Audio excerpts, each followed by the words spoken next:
Steve Seelbach from Vista. Hi, Steve. This is Ben from Citi. You have on the line Cam and Amy as well from XIO. Hoyin and Chris were on the call earlier, but I think they might drop due to bad connection. So we're still waiting for them to log back in. Okay, that's fine. Hey, Ben, I'm going to lead the call from our side, okay? Okay. So Monty's not able to join. Yeah, I think we're just, he is getting onto his flight, so. Okay, no worries. Okay. Do you mind if we just give like Hoyin and Chris say one or 2 more minutes? Yeah, of course, that's fine. Thank you.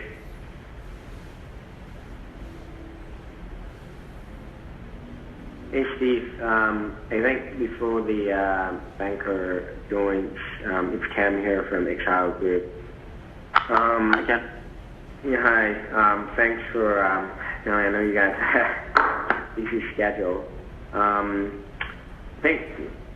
don't know if it makes sense that, maybe if you just from your side, I think I should give you a kind of quick intro. Hey, I'm sorry. This is Chris just dialing back in, and Hoyin's also dialing in. We got disconnected. Steve, is that you that I just heard? Yeah, it's me, Chris. I'm going to lead the call.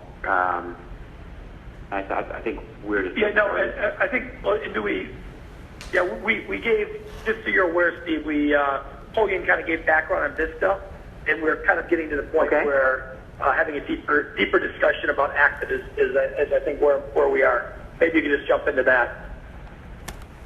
Okay. Sorry, Ken, were you going to say something? No, I'm just saying, do we need to wait for your colleagues, or if you're done, should we start, or what's the... I don't know if you're on your way to the airport as well, that you're tied up. Yeah, we are.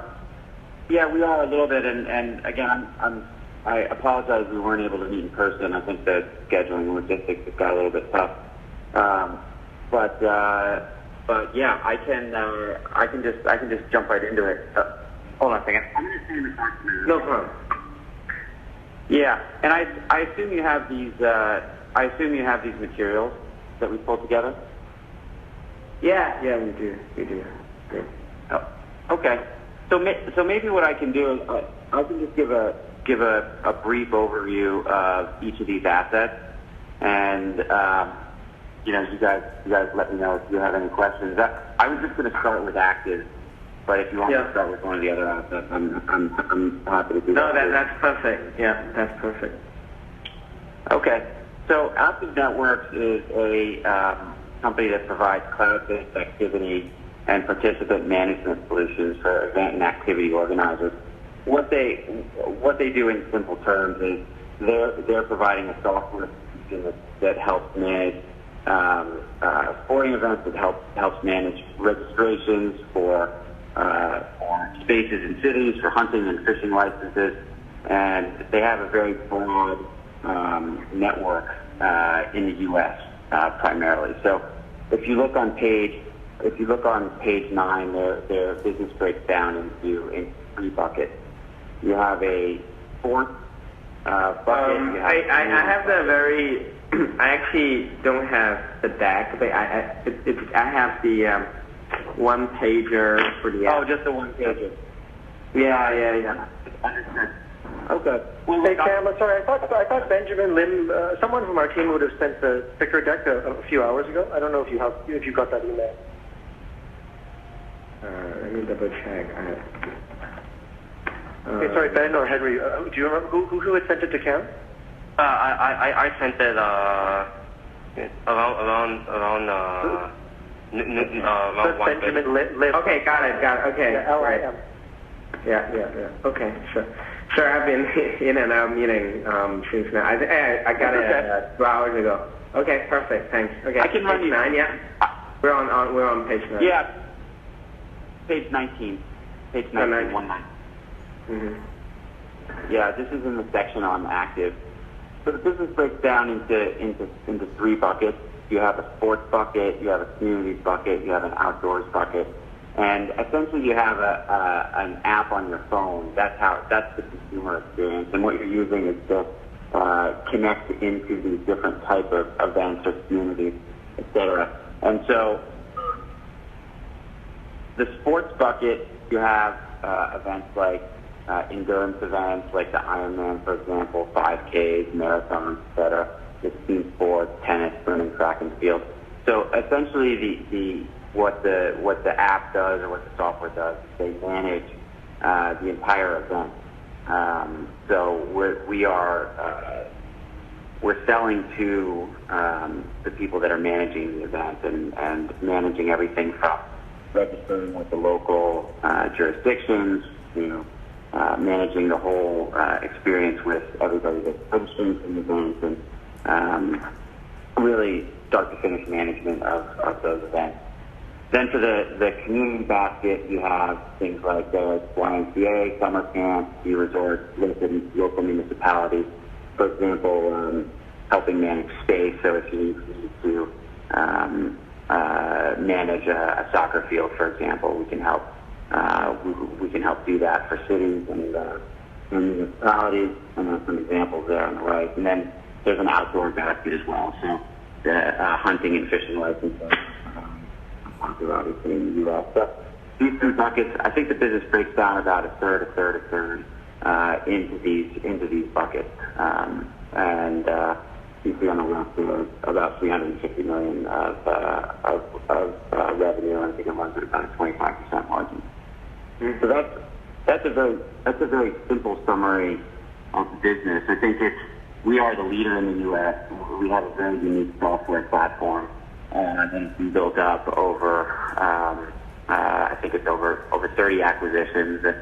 We have a very unique platform and not really any competitors in the U.S. And go ahead.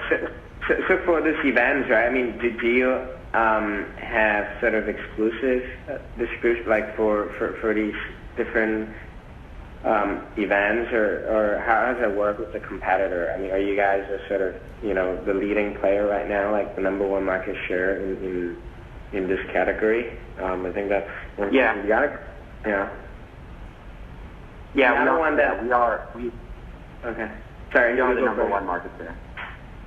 Yeah, we are the number one market share. We're the market leader in the U.S. We really don't have any competition, to be honest. If you think about it, when you're managing an Ironman or a marathon, once we get involved, we're managing the whole experience with consumers. We're managing the whole back end of the event.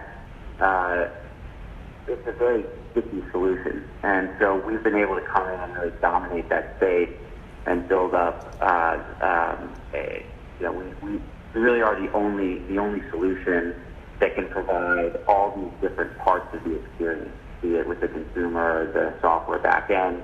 And on top of it, we've built, in addition to the back end element of it, we have a data and kind of AI overlay where we're able to, use the information. So this is a very important part of the business, because what I've just described is primarily the back end element of it, right, where we're collecting information from people, and that data that we are collecting is a very unique data set, and a lot of people get excited about, people talk about big data, and we have very unique data that is very different from, say, what you would find in a search engine.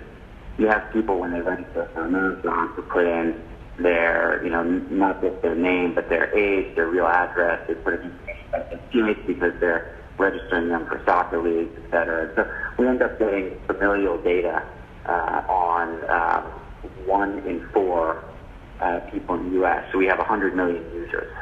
So you asked whether or not we were the dominant player in the U.S.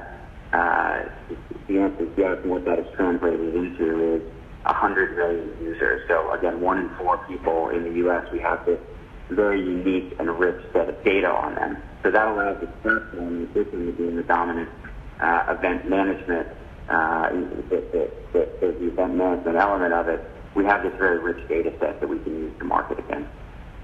Yeah, I mean, we obviously also like data business, right? We also acquire JD Power, invest in JD Power last year, and that we are doing quite a lot of initiatives on digitization and trying to, focus more on the analytic utilizing the data. But how would you be able to monetize these, participants' data? I mean, there's no privacy issue, so you could basically divert other, I would say, merchandise or any other avenue that you could, generate money from this pool of data. I mean, what is pretty impressive. I mean, there's a lot of participants that they could cross-sell and use sports and etc. So how much room do you use that data? Obviously, there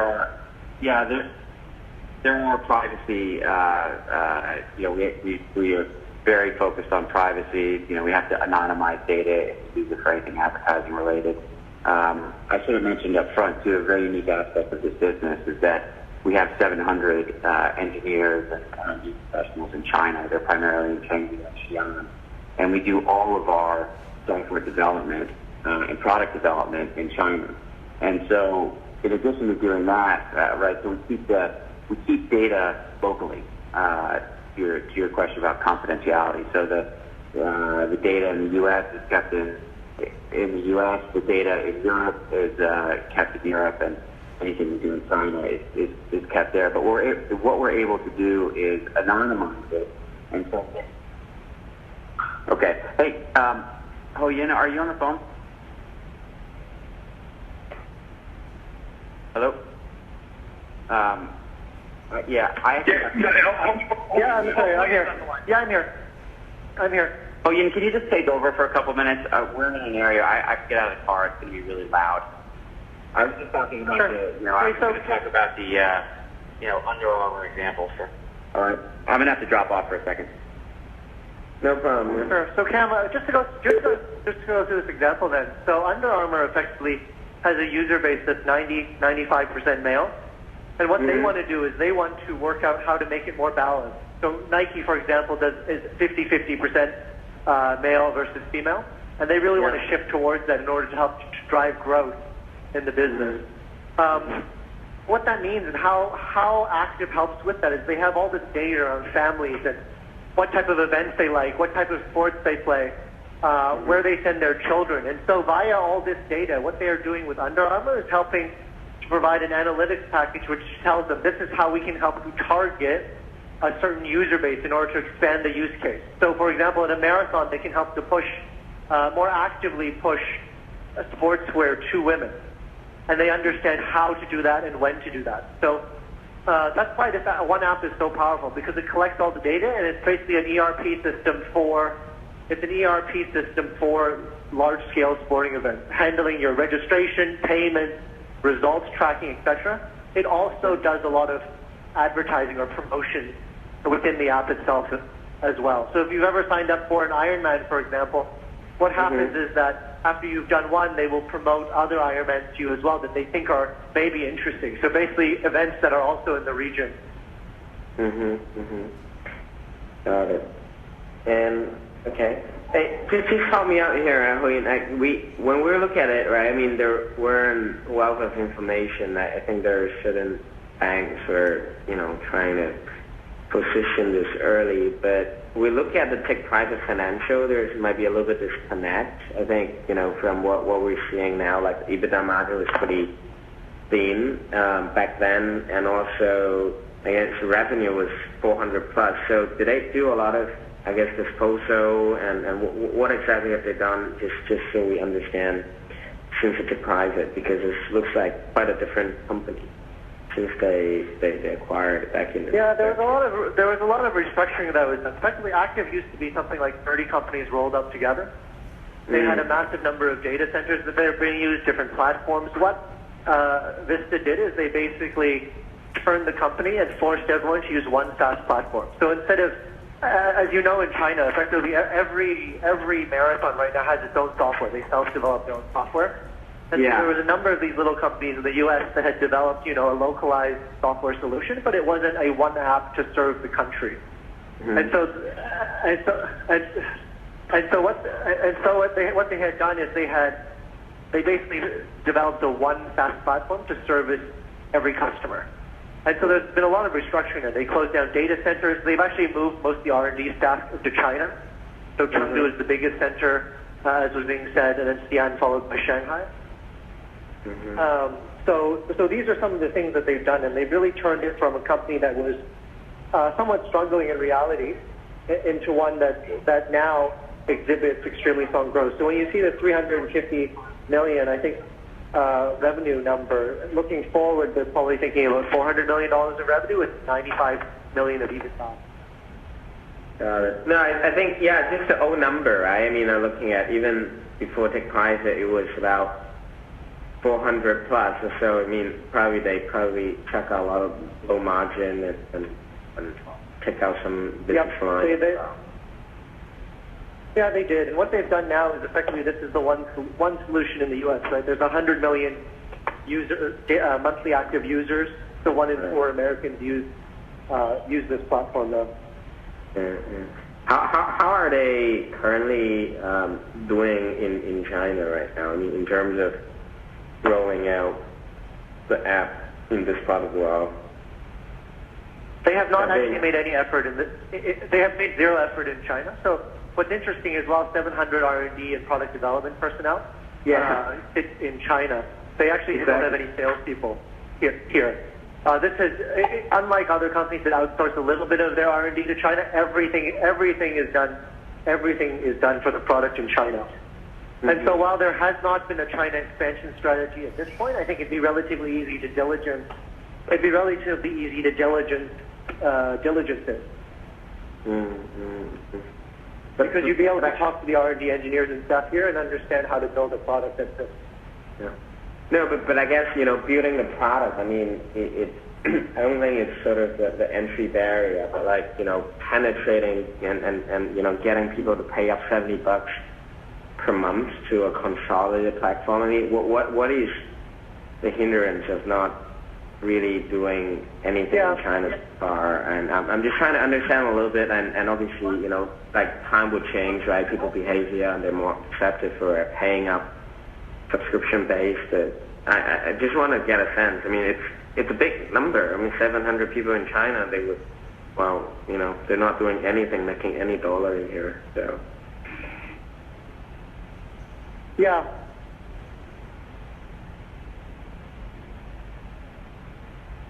So I think one thing to clarify in terms of the revenue model is that the revenue model basically it's the user experience. So it's a B2B product. So you're basically giving your product to a marathon organizer or a color run organizer or an Ironman organizer. But the way they make money is a take rate on individual users. So they supply a full technology solution, and they do a take rate of 7 to 9%. That's their revenue model. In terms of the U.S., they have the technology and they have a network, right? I think what they would need to think about, and what you need to think about as part of an investment thesis, is how to open the Chinese market for them. Hey, Steve, I just dialed back in. Sorry about that.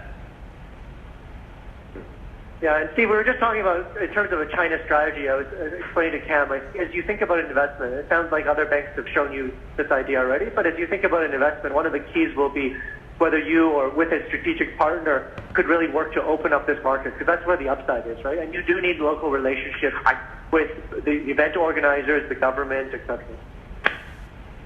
I think there's a ton of potential for this event in China. For this company in China. If you think about it playing into the macro trends now around health and wellness and events, things like, Ironman and 5Ks and 10Ks, these are really just starting to ramp up now in China. And I think that, that macro will really benefit companies like this.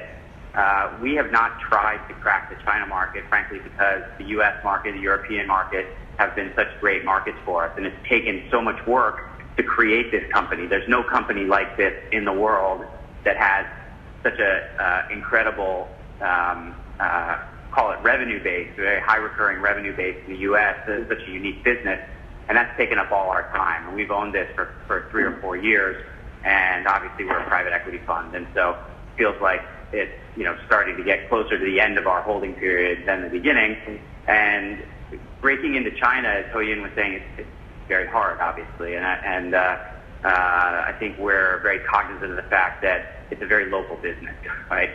So getting a relationship with the Shanghai Marathon or getting a relationship with, Beijing Marathon or any of the local municipalities that are trying to do things, we need a local partner who can go very deep there as opposed to just, say, hiring 5 sales guys in China. That's not an effective strategy. So. Yeah. Yeah. Also earlier I was talking to Chloe, and then what you did since Five was quite impressive because we did looked at the previous filings, but obviously it was a completely different company. Margin was really thin, and although higher base, and seems like you guys did a lot to optimize and trim it to one or consolidate one platform and do a lot of the artwork. But what is the white space? Any I guess in the U.S. or Europe going forward? I think it's just a more volume growth, more participant, or you already tap out on in terms of side. And the other point of the business analytics side. How are you charging Under Armour? That's actually quite an interesting. I guess angle that you guys are also started to monetize, some of the data, not just by participating, right? Like you're actually creating a business solution.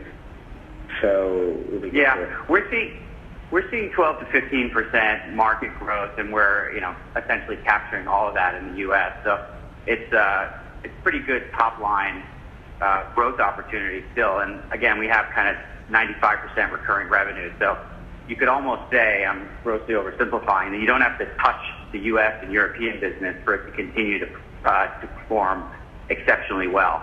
And you could look at the China business, which obviously that is all white space, as upside.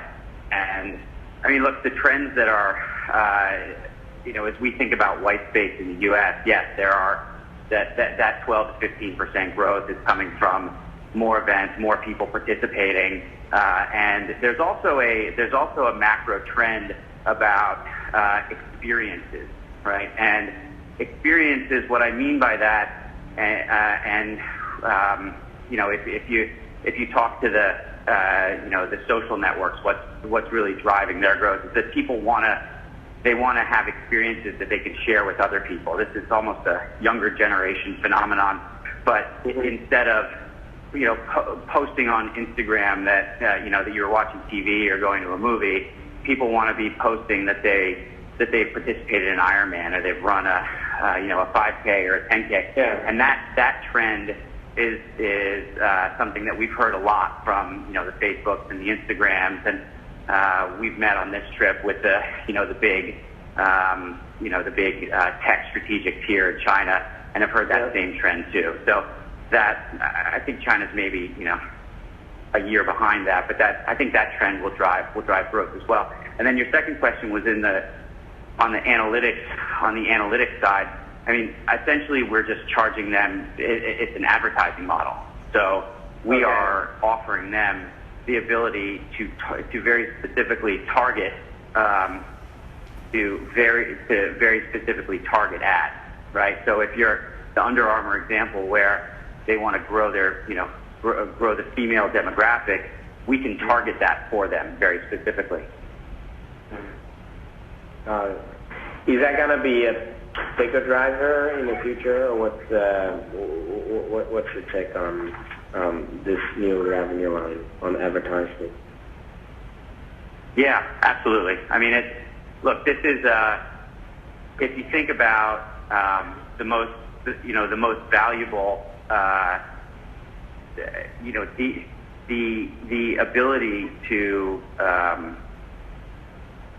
The ability to target like this is very unique.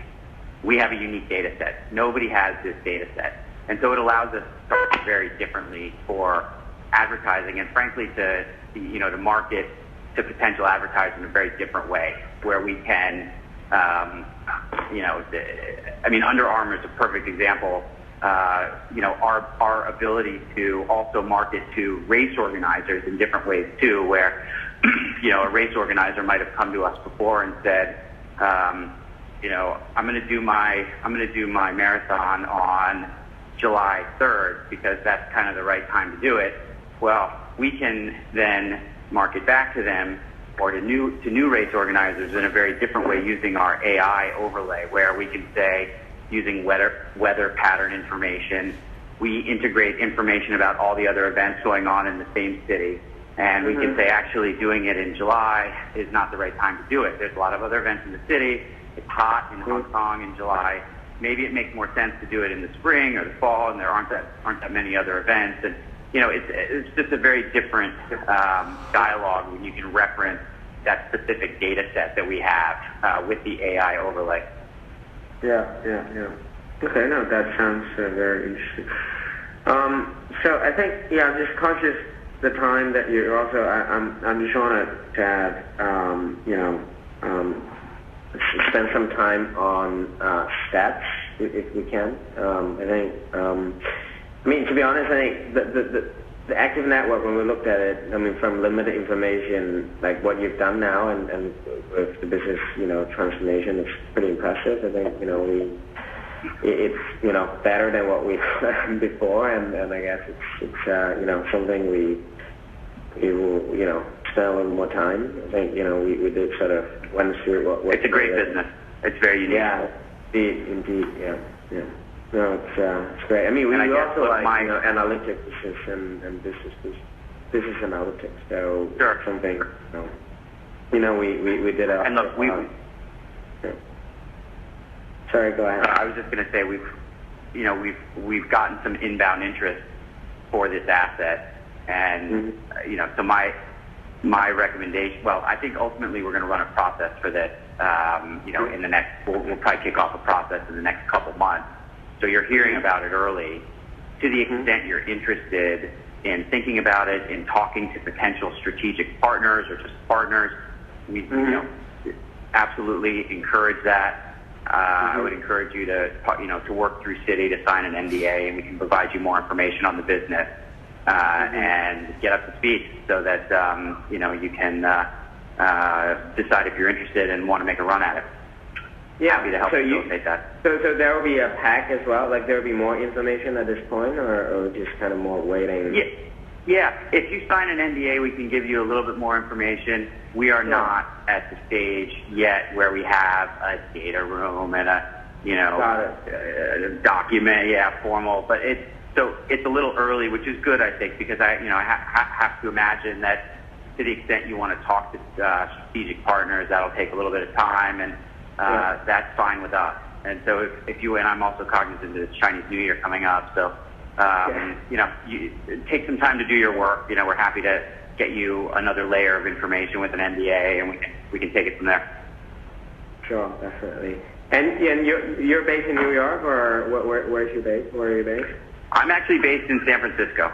Our firm is headquartered in Austin, but I'm based in San Francisco, and if you guys come through there, obviously happy to host you there.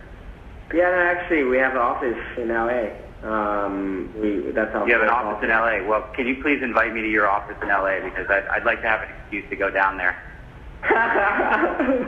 Okay. No, we at JD Power's office headquarters over there. So some of our MD, are sitting there. So we have people on the ground. So we should connect as we continue to have the dialogue. So the other one that I wanted to have a quick chat is on stats. Obviously, we just spent a little bit of time on the firm. They're doing fundraising, and Sports Trader is also another PE with a founder, a strong founder. So kind of just wanted to get a sense of what has changed, since the ownership. Obviously, they're what we heard, at least from the outside, was the NBA contract, moving to Sports Trader and etc. But you also did a lot of, nice acquisition at Bloomberg Sports, and just wanted to get an update. What's the strategy shift, and where you I guess positioning in the space? That is a very interesting space that we spend quite a lot of time, in sports data sector. Yeah. Look, this is a very unique company. Since we bought it, we've done 5 add-on acquisitions, and our goal here is really to be able to offer a very unique product here. And what we're able to do now, we've added some AI and machine learning capability with these acquisitions. And I mean, look, the product we offer, no one else offers. And it's, I guess just to tell you how it works now, and this is, we've added pieces of these capabilities since we bought the company. Just give me a second here. I'm just walking through immigration. Yeah.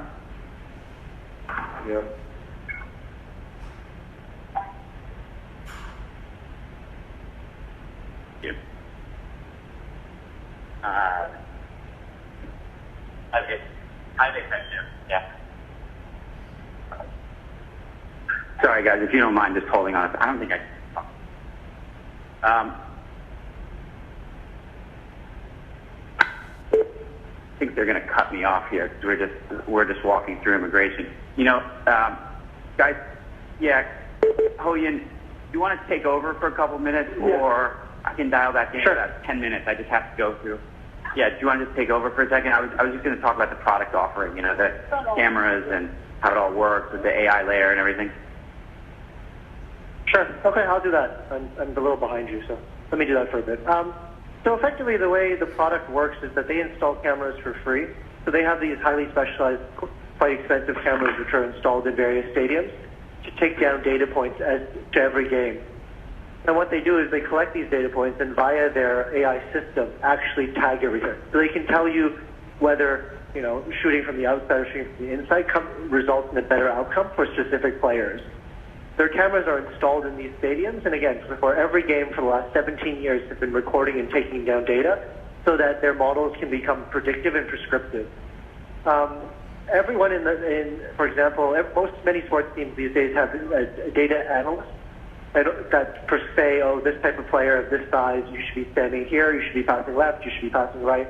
And so that's really what they've been specializing in. A team like the Golden State Warriors, which was terrible 4 or 5 years ago, has actually used the Stats product in order to become one of the best teams in the league. Last year, this company also hosted, for example, LeBron James, a very specific workshop, basically taping down on the floor where he should be standing, how he should be passing, etc. So obviously there's natural talent involved, but statistics makes a big difference because of the fact you get a bird's eye view of how best to play the game. Mm-hmm. Okay, and I guess just on that question specifically, right? So basically, so for the camera that's installed in the stadium, say for example, right, NBA, right? Now Sportradar has already got the official partnership, data partnership. Is this still okay, or is there any breach of law or the contract with Sportradar to have these cameras still installed in the stadium and still use the data capture from these cameras, right? Just in terms of the legal framework on the sports data, especially the real-time data. Well, there's been no issues today. They sign contracts actually with individual clubs. The league is obviously important as well, but the people paying for this data is actually the individual teams. That's who the contracts are signed with, and so they've seen no issue. I think a difference is that Stats has been around for such a long time. Just the data is very valuable, and every team in reality is just trying to get an edge, right? So anything that they can use to give them that edge, they will try to use. But I mean, so all the data does that belong to the stadium? So it belongs to Stats. No, it belongs to Stats. Okay, so it is proprietary data. Okay. Yep. But that will mean that. But that same data also got sold to another vendor such as Sportradar by the Federation NBA, right? So wouldn't there be an overlap of ownership? This data is collected by Stats cameras. So Stats cameras have been installed in each of the stadiums, and they capture the data. Sportradar may be capturing the data in other ways. For example, the league obviously has cameras installed as well. But the cameras that we are talking about are Stats-owned cameras, which Stats pays for. So the stadium itself doesn't pay for the cameras. The teams love it because of the type of information they're able to get, which is why they allow them to install it. So it may be a different source. Other companies such as Sports may also buy more third party. All their data is in-house. So they have the vertical integrated with the hardware, so they could secure a differentiated data source that other, I guess, data providers are not able to collect, right? Is that how I should think about it? Yep. They provide the hardware, and everything captured is tagged automatically in the Stats proprietary database, and it is Stats data. Okay.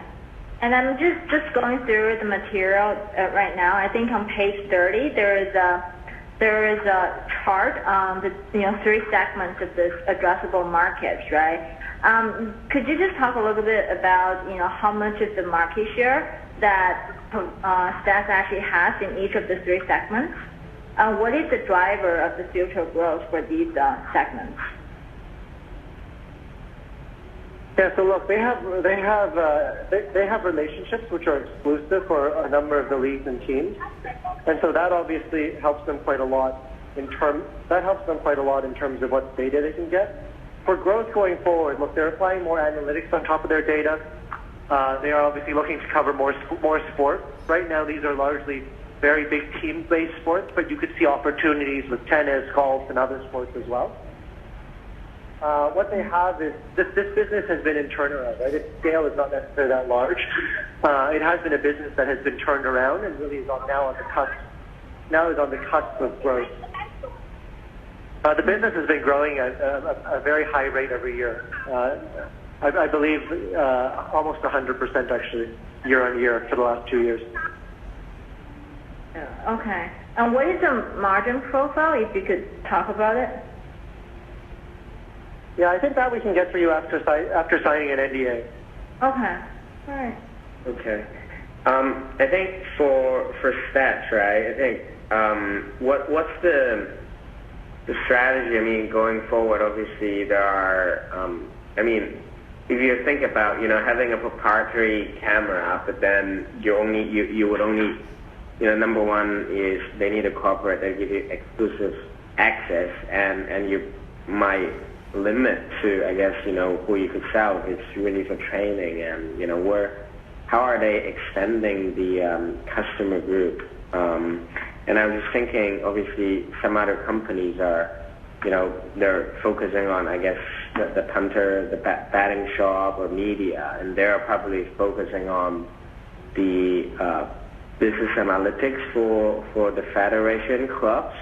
Are they addressing to the merchandise, or where are they? Like, who are the other customers out that they think that they could target? Yeah, so what they do is, what they do in terms of the basic provision of information is, for example, when you watch a sports game, they provide all this different statistics and information, right? So that came through the acquisition of the Bloomberg Sports platform as well. They do provide that. They do provide that opportunity or that data source, but a lot of the revenues do come from. Sorry, there's some mess in Beijing Airport or Shanghai Airport. There is the ability also. A lot of the revenue does come from teams buying the data in order to improve their performance. So that is an important source of revenue as well. I think in terms of growth, so as you look at the 3 verticals, media will of course be one that grows as they add more sports, but not necessarily the highest growth. Team performance is important for them. They are looking at entering China. So, for example, the CBA is starting discussions. The CBA is very keen on this. As you know, there's rumors of Yao Ming taking over chairmanship of the CBA. The Houston Rockets were big adopters of Stats, actually. And what everyone wants is better experiences, right? You want to watch a game that's good.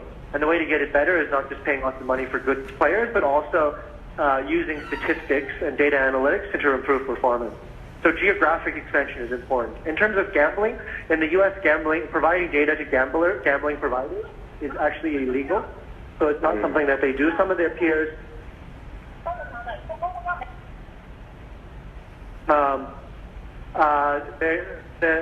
the data gambling is something that's not legal in the U.S., but for example in Europe there are people that do sell into that market. So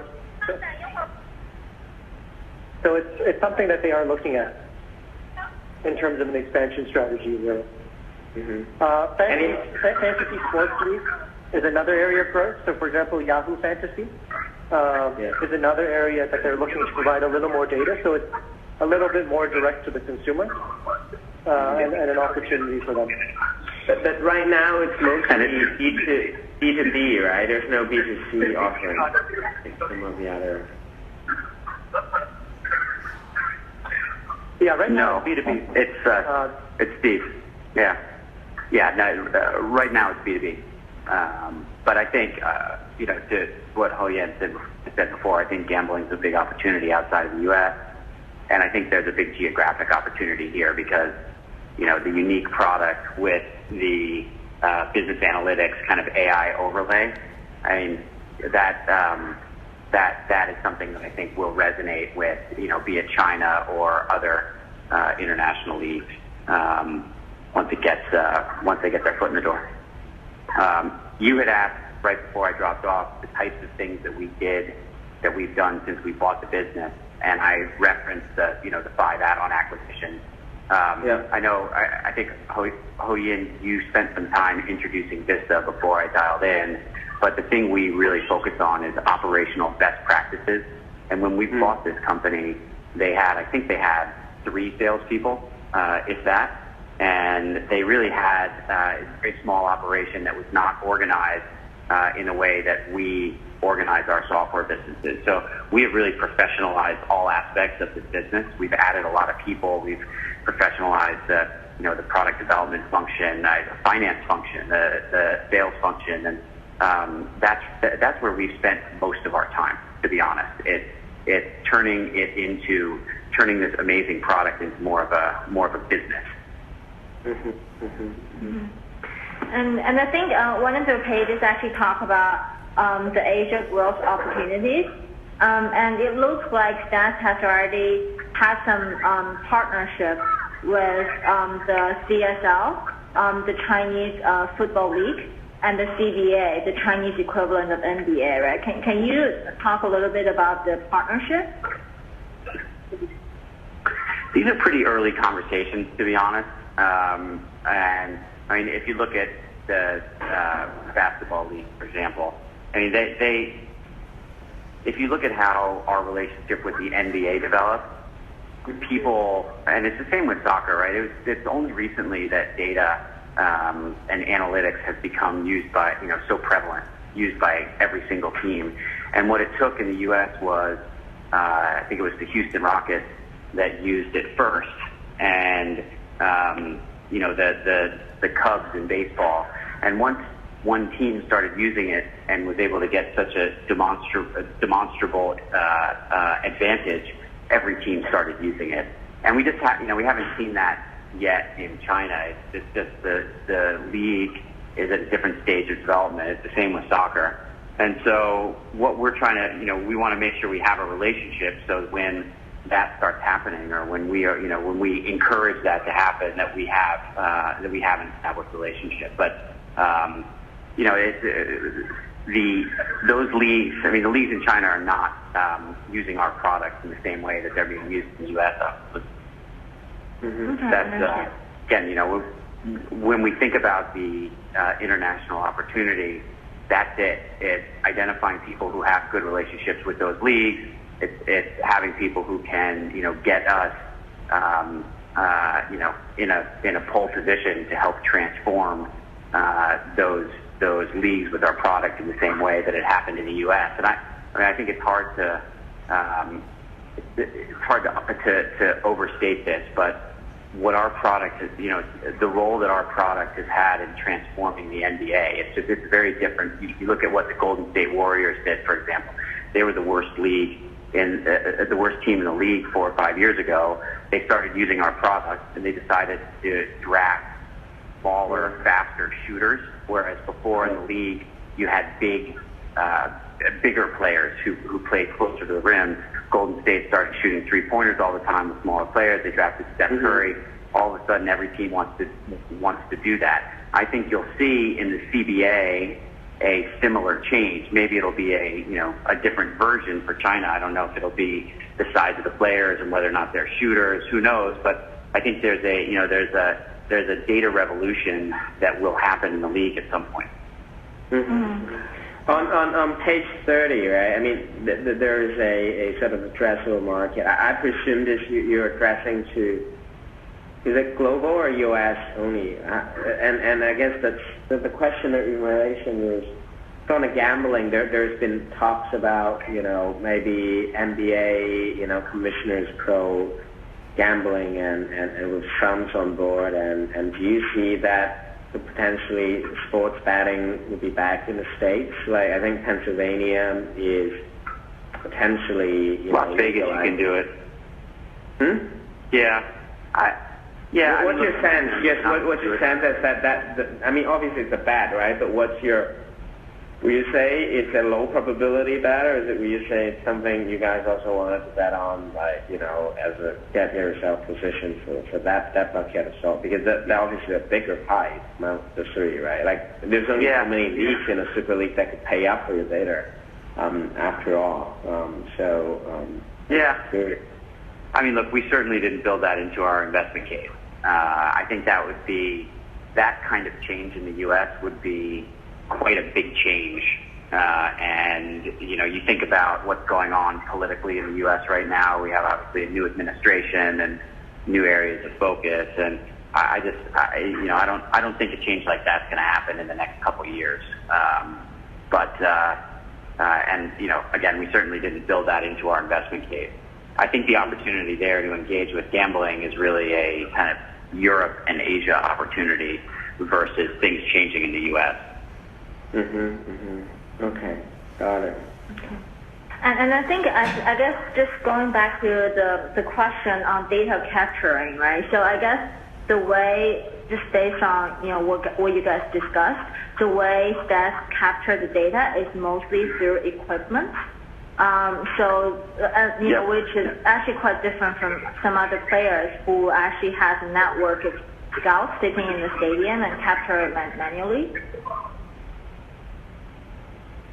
Yeah, we have our own cameras. We own the camera, right? We basically and the cameras are pretty expensive. We let the teams essentially use our cameras for free, right? So we pay for the cameras, we install the cameras in the stadiums, and we own the data. And that's the best model, because there's a lot of other ways we could do it, but that's really the only way where we would own the data, and the data is what's valuable. So you have the hardware aspect of it, but then there's the analytical overlay, right, where what our software is able to do is figure out what player is on the court doing what. So it captures, their arm movements, their leg movements, identifies who they are, identifies where they are on the court, identifies what their arms are doing, identifies if they're shooting. There's a lot of things that are being identified by our software, and that's really, I'm sure somebody could replicate our hardware. That's not that hard, but matching it with software that, number one, is able to classify all of these different things that are happening, right? And then number two, we're able to use the AI and machine learning to to figure out what a certain player should be doing in a certain situation. So we had last summer, the Cleveland Cavaliers, LeBron James, essentially do a workshop with us. And they asked for this. They wanted to do this workshop. And it was essentially to make LeBron James more efficient, make the Cleveland, Cavaliers more efficient. They wanted us. And what we're able to do is say, when you're playing this team, but also LeBron, when you're being defended by this person, this is what you should do. This is where you should shoot. This is where you should stand on the court. We're able to use tape on the court, say where he should be standing, and the team's able to figure out what kind of plays they should be doing. And that we've taken it far beyond the simple hardware data capture. There's the hardware data capture, then there's the ability to classify it using our software, but then there's the much more interesting and unique AI and machine learning aspect to this that provides a whole nother level of service, a whole different kind of product. Do you, so once you install it, right, is it one per live? Can they invite other to also, say they have a fancier camera from Israel and, do a slightly different thing? At the end of the day, right, like stadium could invite multiple vendors to collect, or your contract would say, hey, you're not going to let anybody collect from the same angle, from the same area, from that width. Yeah. How exclusive and how the time frame of, that, and would they be eventually say, hey, this is actually the data is our property, or do you think, there's no way they could take away from you? I actually have to put you through the X-ray machine, Ho-Yin. I don't know if you can dip back in, but yeah, we have 3-year contracts for the most part, and they are exclusive. Ho-Yin, can you just dip back in for a second? Yeah, I think so. In terms of a camera, I think one thing to think about is a camera is a camera, right? Yes, there are improvements to camera technology, but what's really, really important is the algorithms and the ability to process and understand the data, right? It's not like some of the other people that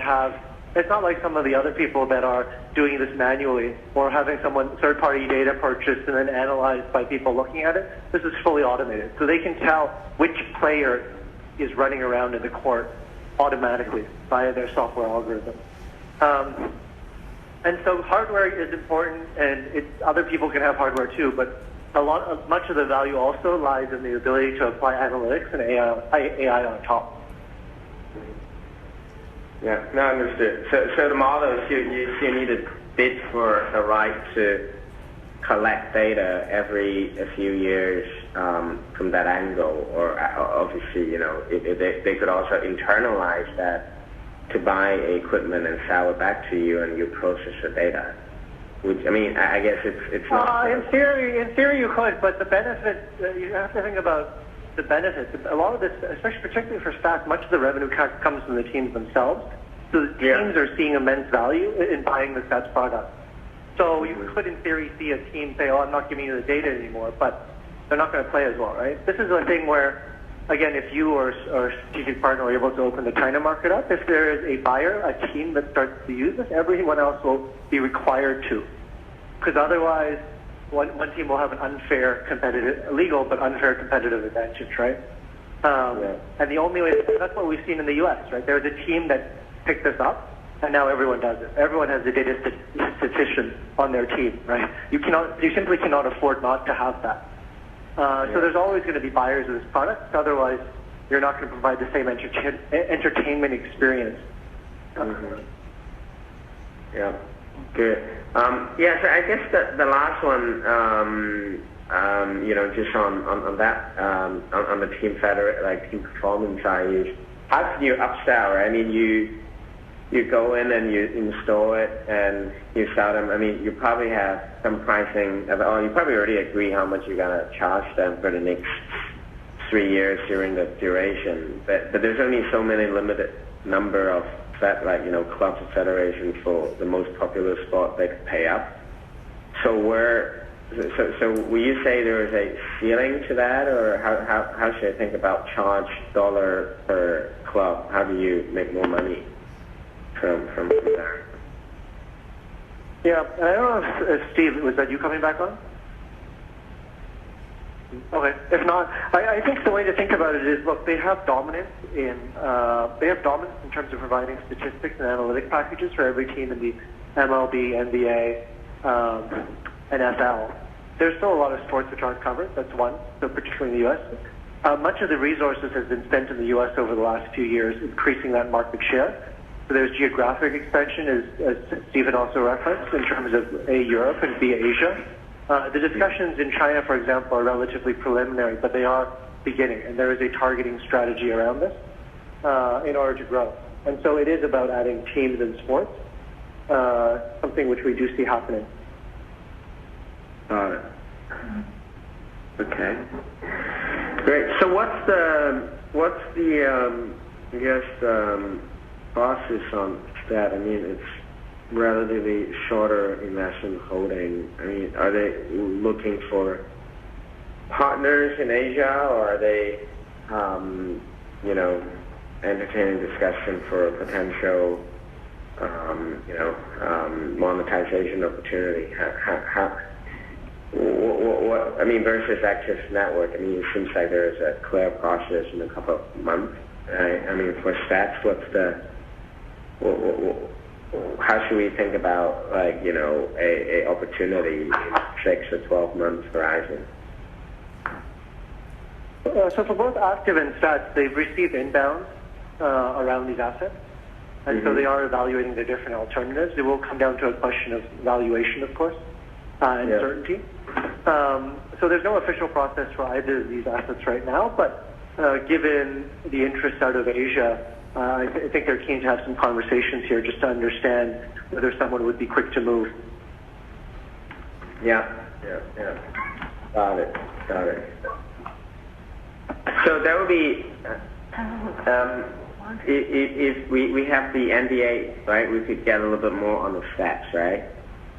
On the depending whichever asset you're interested in, we'd be happy to get you a little more information on it if we sign in. Well, we haven't spent a lot of time on did it. I mean, just conscious of the time as well. But I think Active Network and Stats, we did spend time in the space, but also on the asset itself.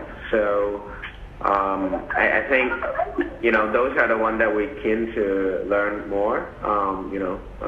As a next step. Obviously, we certain transactions we look at partners, and certain deals that we do it on our own and bring in partner at a later stage. Right? We're pretty flexible, and in terms of our investment style. So, like you said, I mean, we like things a bit early, so we don't need to rush into auction, and this is perfect, intro meeting and at the right time. And obviously, we would like to invite Steve or the team, the US, when we're over there and we have office there. So, to continue some of the dialogue there. Yeah, and one thing just to note, Cam, is as I mentioned before, I think to you on the phone as well as on this call, a lot of the Vista exits are to strategics just because of the value they can pay. I think in this case, it is worth thinking about whether you could help open this market or whether you have a partner, because there's a huge amount of upside value to being able to tackle this China market, right? Be it active and having the local relationships with the event organizers, the local governments, etc. Right? Because the technology is ready. They are integrated into. They are in 40 different languages. The payment systems are integrated. For example, Alipay is accepted on their platform. What they would need, a strategic, at least if it was a strategic part, what they need to think about is how to roll the product out in China. Similar for Stat, again, one of the key theses is around geographic expansion, and that can clearly speed up if there are some relationships out here. From what I understand, the inbounds that they've gotten have tended to come from the inbounds that they've seen over the last few months have actually come from strategics. Yep, understood. I mean, we talk to a lot of strategics in the space as well. We look at assets together. Which is great. I only flag it because, as I mentioned to you before, I think it is. It's an angle, and we're giving you an early look. So exactly. No, I appreciate the opportunity, because I think that's what we think. Have the right team, and we could deliver, the right value for these types of assets. I mean, I know it's not gonna be, big value expectation and all that. I think, for trophy asset, and we understand what it should land in terms of elevation, etc. So we get it. So don't worry. We're not just walking to take a look, but we're are thinking about some of these in the past. So okay. Yeah. Look, and Cam, I'm obviously based in Hong Kong. It'd be good to catch up with you before or after Chinese New Year. Definitely. Anything else as well? Yeah, definitely. Yeah, and Cam, Chris Laskowski, sorry I've been off and on because I've been dealing with logistics. I apologize. Steve got hung up at security, so he had to come. Your phone still works on the after X-ray, so that's great.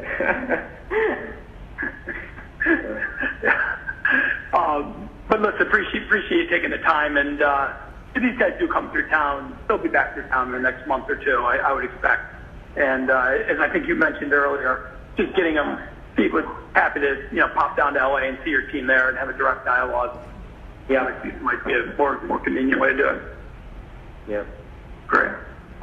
That's great. Yeah, we're continuing to building out our US presence as well, and probably have an office in New York later this year. So we'll definitely need to stay in touch, and there are other things I think will be interesting too. So Thanks very much. I don't want to hold you up for too long. In the airport is, I appreciate, accommodating for this call, and yeah, I appreciate it. Have a good journey. Are you going back to the States now, or are you going to a different city? No,